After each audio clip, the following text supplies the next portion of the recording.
again doing free code camp, JavaScript algos and data structures. We're still in basic JavaScript and challenge 69 of 113. So today we are going to use comparisons with the logical AND operator. Okay, so basically the logical AND operator, it'll say sometimes you need to test more than one thing at a time.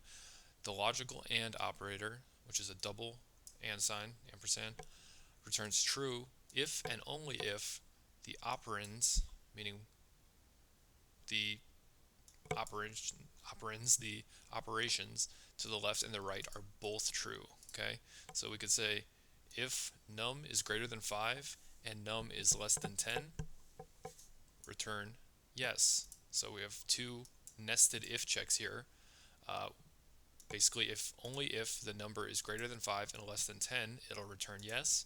But we could simply write the same equation, or the same logic, using the logical AND operator. Okay, so we could say if num is greater than 5, double and sign, and num is less than 10, return yes. So one-lining it, taking these two nested if statements, which take up all these lines. There's this 5 lines here. We can just put it all in one line and have it return in 3. Okay, so we're going to replace the two if statements with one statement using the AND operator, which will return yes if val is less than or equal to 50 and greater than or equal to 25. Otherwise, return the string no. So we're just going to convert this little code block here to the same one-line logical AND operator. Okay, so what we want to do is make this a one-liner. So we can take that out, and we can take one of these checks out, and then we can just say if val, and we want to say if val is less than or equal to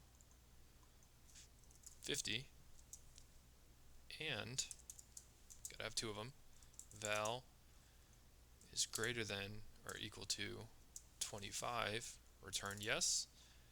If both of these operands, which are operations, if both of these do not return true, this code block will not execute.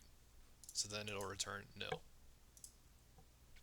And that's all we had to do for this challenge. I hope that made sense, and I hope to see you guys in the next video.